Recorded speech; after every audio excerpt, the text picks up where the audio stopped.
ધર્મબિંદુ ગ્રંથમાં 35 ગુણ બતાવ્યા, માર્ગાનુસારીના 35 ગુણ બતાવ્યા. અગાઉ આપણે વાત કરી ચૂક્યા છીએ કે જ્યાં સુધી વ્યક્તિમાં માનવતા પ્રગટ ન થાય ત્યાં સુધી સાધુતા આવતી નથી, અને જ્યાં સુધી સાધુતા ના આવે ત્યાં સુધી આગળ વધાતું નથી અને ભાગવતતાની પ્રાપ્તિ થઈ શકતી નથી. ભાગવતતાની પ્રાપ્તિ કરવા માટે સાધુતા જોઈએ અને સાધુતાની પ્રાપ્તિ માટે માનવતા જોઈએ. માનવતા એ પાયાનો ગુણ છે. માનવતા એ પાયાની એક ઈંટ રહેલી છે. આવી આપણે 35 ઈંટ પાયાની વિચારીશું. એમાં પહેલો મુદ્દો આપણે વિચારી રહ્યા છીએ કે ગ્રહસ્થને કમાણી કરવા માટે ન્યાય, નીતિ અને પ્રમાણિકતાનું ધ્યાન રાખવું. જે વ્યક્તિ ન્યાયપૂર્વક ધન કમાય છે, નીતિપૂર્વક ધન કમાય છે, પ્રામાણિકતા સાથે ધન કમાય છે, એ આ લોકમાં પણ સુખી રહી શકે છે અને પછીના લોકમાં પણ એ સુખી રહી શકે છે. કઈ રીતે ધન ન કમાવવું જોઈએ એની થોડીક વાત આપણે લઈએ. વિશ્વાસુ વંચન મિત્ર સ્વામી દ્રોહ ચોરી આદિને એવા બીજા નિંદિત ધન અર્જવાનું મેલીને અવિરુદ્ધ નિજ નિજ વર્ણને અનુરૂપ શુભ આચારને આચાર વેદી ન્યાય કાયતા શુદ્ધ વ્યવહારને. ઉપાધ્યાય સિદ્ધિ મુનિ ઘણા વર્ષો પહેલા થઈ ગયા. એમણે માર્ગાનુસારીના 35 બોલ પર કાવ્ય રચ્યો છે. આપણે એક એક બોલના કાવ્યને લઈએ તો 4 મહિના આપણને ઓછા પડે એવો વિશાળ એક કાવ્ય એમનો. એમાં 35 બોલ પર વિશદ વિશ્લેષણ સદ્રષ્ટાંત આપ્યા છે. તો એમના આ કાવ્યમાં નીતિપૂર્વક ધન કમાવા માટે ધનાર્થીએ ક્યાં ક્યાં સાવધાની રાખવી જોઈએ અને કયા ધન તરફ ધ્યાન ન દેવું જોઈએ. વિશ્વાસુ વંચન મિત્ર સ્વામી દ્રોહ ચોરી આદિને. જે વ્યક્તિ આપણા પર વિશ્વાસ રાખતો હોય એને છેતરી કરી ધન મેળવવું ન જોઈએ. ઘણી વખત ધન મેળવવા માટે આપણે વિશ્વાસુ સાથે પણ છેતરપિંડી કરતા હોઈએ છીએ. વિશ્વાસઘાત. તો વિશ્વાસઘાત કરી અને ધન મેળવાય નહીં. મિત્ર સ્વામી દ્રોહ. જે મિત્ર તમારા પર ભરોસો રાખતો હોય અને જે માલિક તમારા પર વિશ્વાસ રાખતો હોય એનો દ્રોહ કરીને પણ ધન મેળવવું ન જોઈએ. ચોરી કરીને પણ ધન મેળવવું ન જોઈએ. એવા બીજા ઘણા નિંદિત કાર્ય રહેલા છે. શ્રી મુનિ મહારાજ કહે છે એ નિંદિત કાર્ય દ્વારા ક્યારે પણ ધન પ્રાપ્ત ગ્રહસ્થે ન કરવું જોઈએ. અરસપરસ ધન કમાવા માટે જે નીતિ નિયમો રહેલા છે, જે આચાર સંહિતા રહેલી છે, એ આચાર સંહિતાને ઓળંગવી ન જોઈએ. અને જે વ્યક્તિ ધન મેળવવા માટે મહાપુરુષોએ આચાર સંહિતા બતાવી છે એ તોડતા નથી અને આચાર સંહિતા પ્રમાણે ધનાર્જન કરે છે, એ વ્યક્તિ શુદ્ધ વ્યવહાર કરી રહ્યો છે એમ મહાપુરુષો કહે છે. ધન કમાવા માટે જો અશુદ્ધ વ્યવહાર રહેલો હોય અને અશુદ્ધતા સાથે વ્યક્તિ જો ધન કમાય તો એ ધન સારું નથી. અશુદ્ધ વ્યવહાર એટલે શું? વિશ્વાસુ સાથે છેતરપિંડી કરવી, માલિક સાથે છેતરપિંડી કરવી, મિત્ર સાથે છેતરપિંડી કરવી, ચોરી કરવી, આ બધી ધન કમાવાની અશુદ્ધ ખરાબ પદ્ધતિઓ રહેલી છે. આ પદ્ધતિઓ વ્યક્તિએ છોડી દેવી જોઈએ અને ધન કમાવા માટે વ્યક્તિએ આચાર શુદ્ધ રાખવો જોઈએ. એ ન્યાયથી પેદા કરી શુભ લક્ષ્મી હો, જેની કને માર્ગાનુસારી જીવતે સાધી શકે સદધર્મને. માર્ગાનુસારી ના ગુણોમાં ગુણ આ પહેલો સહી, એ ગુણ વગર પ્રાણી બીજા ગુણો પામે તો ક્યારે નહીં. ન્યાયથી લક્ષ્મી જે વ્યક્તિ પેદા કરે છે, મેળવે છે, એ શુદ્ધ લક્ષ્મી હોય છે. શુદ્ધ લક્ષ્મી વ્યક્તિને સુખ શાંતિ આપે અને અશુદ્ધ લક્ષ્મી વ્યક્તિને અશાંતિ આપે. લક્ષ્મીનું વાહન શું છે? તો લક્ષ્મીના પ્રકારો રહેલા છે. કમલાસની જે લક્ષ્મી રહેલી છે એ શુદ્ધ લક્ષ્મી છે. ઊંડું વાહન વાળી જે લક્ષ્મી રહેલી છે તે અશુદ્ધ લક્ષ્મી રહેલી છે.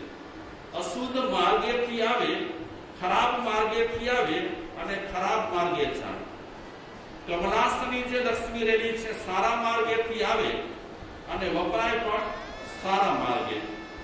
તો માર્ગાનુસારીના જે વ્યક્તિ રહેલા છે એ સદધર્મ પ્રાપ્ત કરવા માટે ન્યાય સંપન્ન લક્ષ્મી મેળવવી જોઈએ. કારણ કે સદધર્મ પામવા માટે ગ્રહસ્થને ધન પણ સારું જોઈએ. અગર જો સારું ધન ન હોય તો ખરાબ ધનને કારણે સદગ્રસ્ત ઘણી વખત સદધર્મ પામી શકતો નથી. માર્ગાનુસારીમાં આ પેલો ગુણ રહેલો છે કે ધન તમે નીતિપૂર્વકનું કમાવો. અને આ ગુણ પેલું વ્યક્તિમાં આવે એટલે ક્રમશઃ બીજા ગુણો પણ આવી શકે છે.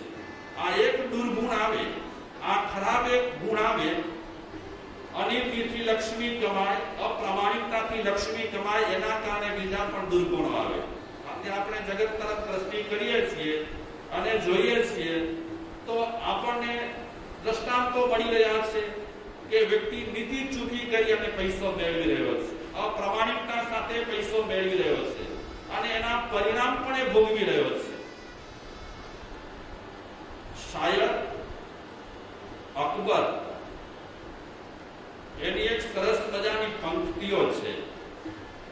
કમી નહીં કદરદાર કી અકબર, કમી નહીં કદરદાર કી અકબર, કરે તો કોઈ કમાલ પેદા.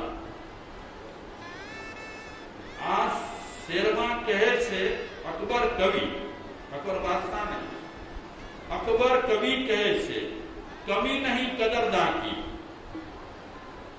કદરદાન લોકોની કમી નથી. આ જગત પર એવા લોકો છે કદર કરવા માટે તૈયાર છે. એમ ન માનતા કે આ જગતમાં હવે કદર કરનાર કોઈ નથી. આ જગતમાં કદર કરનાર લોકો આજની તારીખે છે અને કદર કરી રહ્યા છે. પણ કદર કરનારની કમી નથી, પણ માત્ર જો કમી ના રહેલી હોય તો પ્રામાણિકતા, નિષ્ઠા, ધંધાની, નૈતિકતાની કમાલ દેખાનારની કમાલ શું રહેલી છે? એની ખામી રહેલી છે. અગર વ્યક્તિમાં જો પ્રામાણિકતા રહેલી હોય, નિષ્ઠા રહેલી હોય અને ધન કમાવા માટે નૈતિકતા રહેલી હોય તો કદર કરવા માટે આજે પણ લોકો છે. આજે આપણે કોના પર વિશ્વાસ કરીએ અને ક્યાં આપણે છેતરાશું નહીં એવી આપણે અંદરથી ગેરંટી આપી શકીએ. અત્યારે આપણે કોઈ દુકાનદાર પાસે જઈએ, અત્યારે આપણે કોઈ ઝવેરી પાસે જઈએ, અત્યારે આપણે કોઈ વકીલ પાસે જઈએ, અત્યારે આપણે કોઈ ડોક્ટર પાસે જઈએ તો એવી હૈયા ધારણા ખરી કે એમની પાસે ગયા પછી આપણે છેતરાશું નહીં. છે એવી હૈયા ધારણા. અને એક ચિંતક કહે છે કે તમારા નાના બાળકને તમે સાચા સોનાની વીંટી આપો, ખોટું નહીં, 100 ટચના સોનાની વીંટી તમારા બાળકને આપો અને એ તમારો બાળક છેતરાયા વિના આવી જાય એવું વાતાવરણ આ જગતમાં ખરું. જો તમારો બાળક સોનાની વીંટી લઈ કરી છેતરાયા વિના પાછો આવે તો સમજવાનું કે જગતમાં હજી શું છે? પ્રામાણિકતા છે, નિષ્ઠા છે, લોકોનું નૈતિક મોરલ તૂટ્યું નથી. એક કવિ એક સરસ મજાની વાત કહે છે, દ્રષ્ટાંત કે કાશીમાં વ્યાપારની મુખ્ય બજારની એક શેરીમાં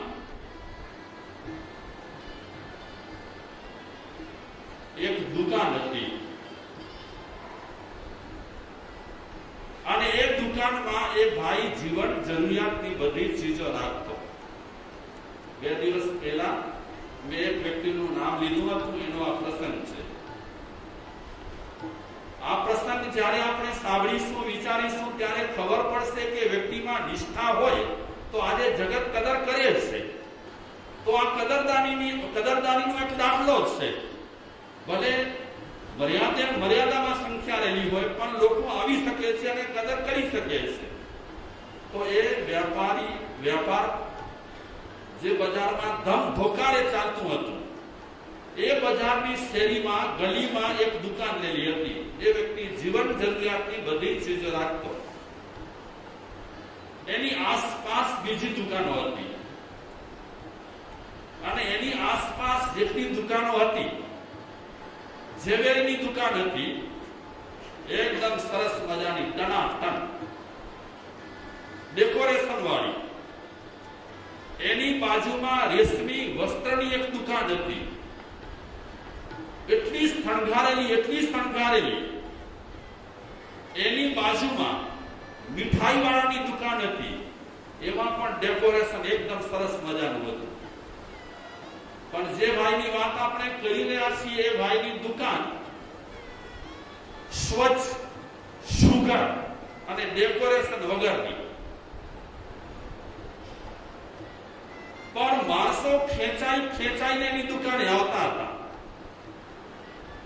શહેરમાંથી આવતા હતા, ગામડામાંથી પણ એની દુકાનમાં આવતા હતા. ગરીબ હોય કે તવંગર હોય એ દુકાનદાર બધાને બોલાવે, હસીને વાતો કરે અને એને જે માલ જોઈએ ગ્રાહકને એ માલ એકદમ સરસ મજાનું આપે.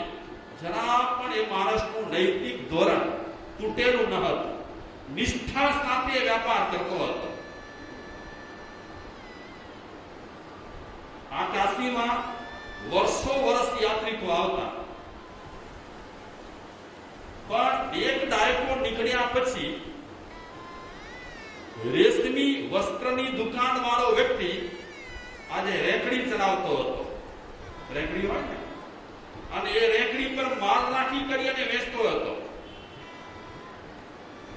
એ સરસ મજાના ડેકોરેશન વાળી મીઠાઈની જે દુકાન હતી એ મીઠાઈ વાળો મજૂરી કરતો હતો. ઝવેરીની દુકાન તૂટી ગઈ હતી એટલે કે ઝવેરી ખલાસ થઈ ગયો હતો. વર્ષો વર્ષ કાશી નગરીએ આવતા લોકો જોતા હતા કે આ દાયકામાં આ વ્યાપારીઓ સાવ તૂટી ગયા છે. જ્યારે બજારની ગલીમાં જે દુકાન રહેલી છે 10 વર્ષ પહેલા આપણે જોઈ હતી એવી ધમધોકારે આજે ચાલે છે. એ વેપારીનું ધ્યાન ક્યાં હતું? પેલું તો એને ભાવમાં કઈ ઘટ વધારો ખોટી રીતે કર્યો ન હતો. બીજું, દરેક લોકોને ખેંચે આકર્ષે એવો ત્રાજવો હતો એનો. અને એ માણસની નજર ત્રાજવાની દાંડી પર રહેતી હતી. અને એ માણસ દરેક વ્યક્તિને કહેતો હતો કે આ ત્રાજવો છે તે મારો ભગવાન છે. એટલે માણસ મંદિરે જઈ કરી અને જે રીતે ભગવાનની પૂજા કરતો હતો કરે છે તે રીતે આ માણસ આ ત્રાજવાને ભગવાન માનતો હતો. ભક્તિ ભાવથી એ ત્રાજવાને પૂજતો. હરેક વખતે એની નજર ત્રાજવાની દાંડી પર. એટલે લોકોએ એનું નામ પાડ્યું હતું તુલાધર. મેં પહેલા એનું નામ કીધું છે, પૂરી વાત કરી ન હતી. થોડું સાહિત્ય ફંફોડ્યું, થોડી તપાસ કરી તો મને તુલાધરની ઘટના મળી. લેખમાં જે તુલાધરનું નામ આવ્યું હતું એ તુલાધર કોણ અને કઈ રીતે એને પ્રામાણિકતા સાથે વ્યાપાર કર્યો. તો એ તુલાધર જેમ કોઈ જ્ઞાની માણસ હોય એની સુરતા પરમ બ્રહ્મા રહેલી હોય તે રીતે આ ભાઈની સુરતા ત્રાજવામાંથી અને ખાસ કરીને ત્રાજવાની દાંડી પર એની સુરતા રહેતી હતી કે કોઈ પણ ગ્રાહકને વજન કરતી વખતે શું ન થાય, અન્યાય ન થાય એનું પૂરેપૂરું આ તુલાધાર ધ્યાન રાખતો હતો. એક દિવસે એ તુલાધારની દુકાને એક સિદ્ધ પુરુષ આવ્યા. આવી કરી અને તુલાધારનો ચરણ સ્પર્શ કર્યા. તુલાધાર શરમાયો. એ સિદ્ધ પુરુષને કહે છે, તમે મને શું કામ પગે લાગો છો?